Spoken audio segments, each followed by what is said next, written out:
Hello, good morning, dear students. I am Mukesh Kumar and I welcome you in our online classes. I hope you all are healthy and good in your home. So, dear students, today we are going to start our third part of the lesson. The name of the lesson is Children at Work from the book It So Happen of 8th class. तो कल जैसा कि हमने पढ़ा था कि वो जो लड़की है वो उसको कह रही है वेलू को कि उसका जो बैग है वो सैक जो है वो फुल हो चुका है, तो वो उसके लिए अनदर सैक लेने अपने घर पे जाएगी। ठीक है, अब आगे की कहानी देखते हैं क्या है। There is a row of huts near some dirty puddles. तो पडल्स का मतलब क्या होता है, दोबारा पढ़ लेते हैं। There is a row of huts near some dirty puddles. Puddles होते हैं पानी के गड्ढे, जो थोड़े थोड़े जो एरियाज के अंदर क्या होता है कि छोटे छोटे गड्ढे उसमें पानी भर जाता है, जो कीचड़ बन जाता है। तो वहाँ पर गंदे गंदे कुछ गड्ढे से बने हुए थे जो कि कीचड़ था। Outside one of the huts Jaya down her sack. और उन्हीं झोपड़ियों के बाहर, एक झोपड़ी के बाहर जया ने अपना जो सैक था उसको खाली कर दिया। Grateful to his friend Velu thinks of the days ahead. और अपने दोस्त के प्रति आभार व्यक्त करते हुए वेलू आगे के दिनों के बारे में सोच रहा था। अब ये थोड़ा सा ब्रीफ समरी था, इंट्रोडक्शन होता है। भी आगे स्टोरी में हमें क्या पढ़ने वाले हैं, क्या हमें पढ़ने को मिलेगा वो देखना है आगे। ठीक है, तो कहानी शुरू करते हैं यहाँ से। कह रहे come if you want this bag is full. कह रहे कि आओ अगर तुम चाहते हो, और ये जो बैग है भर चुका है। I have to go home to get another one. और मुझे घर पे जाना होगा दूसरे के लिए। Jaya and Velu walked along the roads for half an hour until they came to a bridge cross a डॉटी ट्रिकल ऑफ वाटर। जया और वेलू जो हैं वो इकट्ठे चल रहे थे, रास्ते के साथ में वो दोनों इकट्ठे चल रहे थे। लगभग 1 घंटे तक वो चलते रहे। अंटिल मतलब जब तक कि वो ब्रिज के पास नहीं पहुंचे। ब्रिज अक्रॉस, जो कि ब्रिज जो था किसको क्रॉस करने किया था, क्रॉस डॉटी ट्रिकल ऑफ वाटर, जो गंदे पानी की जो मतलब छोटी छोटी जो नालियाँ से होती है ना, उस एरिया को पार करके वो आया। We are in Triplicane now, see that's Buckingham canal said Jaya.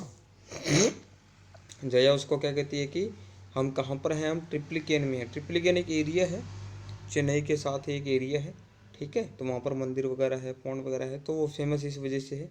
तो कह रहे हैं कि हम जो बकिंगहम कैनल है उसके पास हैं। वेलू स्टेयर्ड, और वेलू घूरने लग गया। This was a canal. उसने क्वेश्चन किया कि ये कैनल है। कैनल मीन्स नहर है क्या ये। Near some puddles of water was a row of strangest hurts he had ever seen। 1 minute dear students, 1 minute, इसको अभी कर लेते हैं। ठीक है, अब देखिए।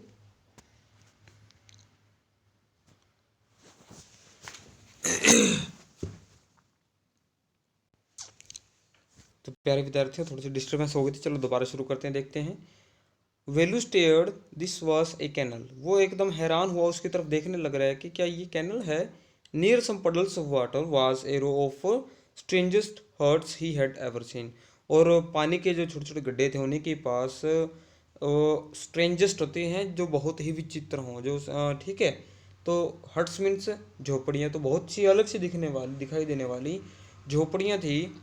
ठीक है, what's he had ever scene, जो कि उसने कभी देखी नहीं थी। उसके लिए वो जो एक पंक्ति थी, एक मतलब झोपड़ियों की पंक्ति थी, तो जो कि उसने कभी ऐसा नहीं देखा था। They were built out of all sorts of things. और वो जो झोपड़ियाँ थी वो सभी तरह की चीज़ों से बनी थी, जैसे कि metal sheets, tyres, bricks, wood and plastic. तो वो अलग अलग चीज़ों से बनी थी, जैसे कि मेटल शीट्स। मेटल शीट्स क्या होती हैं, लोहे की जो शीट्स होती हैं, जैसे कि टेन लगा शेड लगा होता है ना, वो वाली शीट्स हैं।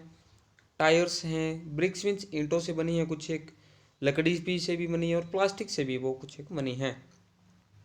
दे stood crookedly and looked as if they would fall any moment.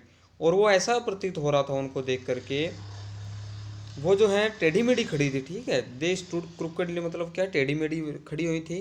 जो झोपड़ियाँ बनी हुई थी टेढ़ी मेढ़ी बनी हुई थी, और ऐसा लग रहा था कि वो किसी भी पल नीचे गिर जाएंगी। इस दिस वे यू लिव। क्या ये वो जगह है जहाँ तुम रहती हो। This houses are strange. ये जो घर हैं वो होते ही ये स्ट्रेंज हैं। स्ट्रेंज मीन्स विचित्र, थोड़े अनजान हैं, थोड़े से अलग हैं। सेड वेलू, वेलू ने ये कहा। इन आवर विलेज, हमारे गांव के अंदर, the houses are made of mud and palm leaves.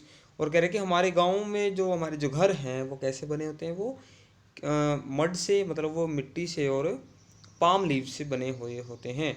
Jaya went around to one of the huts and dumped her sack outside, then she picked up an empty one. Jaya जाती है, ठीक है, उन्हीं झोंपड़ियों में से किसी एक झोंपड़ी के पास जाती है, ठीक है, और अपना जो डंप मतलब खाली करना, तो अपना जो सैक होता है उसको खाली कर देती है। Then she picked up an empty one, और उसके बाद वो एक खाली उठा लेती है। लेट्स गो, उसके को उस लड़के को कहती है अब चलो। She turn to Velu and gave him a shove. वो वेलू की तरफ मुड़ी और वेलू एक शोव दिया। शोव का मतलब होता है हल्का सा पुश करना, धक्का देना। एटलीस्ट हेल्प मी नाउ, उसने कहा कि कम से कम मेरी हेल्प तो करो अभी। Here wear these and come with me, और उसने कहा कि ये पहनो और मेरे साथ चलो, ठीक है। She threw him a pair of old shoes without laces and pushed a sack and a stick into his hand. उसने एक पेयर ऑफ शूज़, मतलब वो पुराने जूते, उसका एक जोड़ा उसकी तरफ फेंक दिया जिसके ऊपर लेसिस नहीं थे। विदाउट लेसिस मतलब उसके ऊपर जो लेसिस बांधने के लिए होता है ना जूतों को, वो नहीं थे। एंड पुश्ड और सैक, और उसकी तरफ एक सैक खाली एक थैला भी उसको दे दिया और एक स्टिक भी दे दी उसके हाथों में। वेलू वॉज कन्फ्यूज्ड, वेलू अब हैरान था। What work did she want him to do with these things, और क्या काम वो चाहती है मैं करूं उसके लिए, इन सामान से या इन चीज़ों से मैं उसके लिए क्या काम करूं। The only work he had ever done was on the land owner's farm. जो एक इकलौता काम उसने किया था अपने बचपन में, अभी वो अपने गांव में जब था, जब उसने वहाँ पर कुछ काम किया था, तो वो क्या था, लैंड ओनर्स के फार्म के ऊपर वीडिंग। वीडिंग क्या होता है, खरपतवार हटाना, घास वगैरह होता है उसको काट करके अलग करना। And taking cows out to graze, और जो काउस होते हैं, जो गायें होती हैं, उनको बाहर चराने के लिए लेके जाना।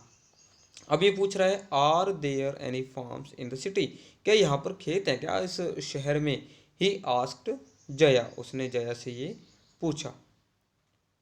She laughed and thumped her stick on the ground farms. वो हंसी और उसने जो छठी थी वो एकदम नीचे गिर दी और हंसने लगी और पूछने लगी फार्म्स, हैरान थी वो। There are no farmers here, we are rag pickers. अब कह रही है कि यहाँ कोई फार्मर्स नहीं है, यहाँ कोई किसान नहीं है, हम रैग पिकर्स हैं। अब रैग पिकर्स क्वेश्चन पर मार्क है, वो पूछ रही कि रैग पिकर्स क्या होता है। सी माई सैक, अब जया कहती है कि मेरा थैला देखो, full of things I collected, ये उन चीज़ों से भरा हुआ है जो मैंने की उठाई हैं। कलेक्टेड, अब ये जो वेल्यू है उसने पूछा कलेक्ट, क्या कलेक्ट किया, फ्रॉम वेयर, आस्क्ड वेलू। वेलू ने पूछा कि क्या कलेक्ट किया है और कहाँ से, from rubbish bins where else. अब लड़के ने उसने जवाब दिया जया ने कि रबिश बीन्स मतलब जो कूड़े करकट के जो ढेर होते हैं, जो डिब्बे होते हैं, उनमें से उठाया, और कहाँ से उठाऊंगी मैं। अब कह रहे कि यू कलेक्ट रबिश, क्या तुमने कचरा उठाया है। Velu had never heard of such a thing, Velu ने कभी भी इन चीज़ों के बारे में कभी नहीं सुना था। तो प्यारे विद्यार्थियों, आज हम यहीं पर फिनिश करते हैं और कल हम जो हमारा लेसन है इसी को फिनिश करेंगे और इसके क्वेश्चन आंसर भी करेंगे। तब तक के लिए thank you, have a nice day.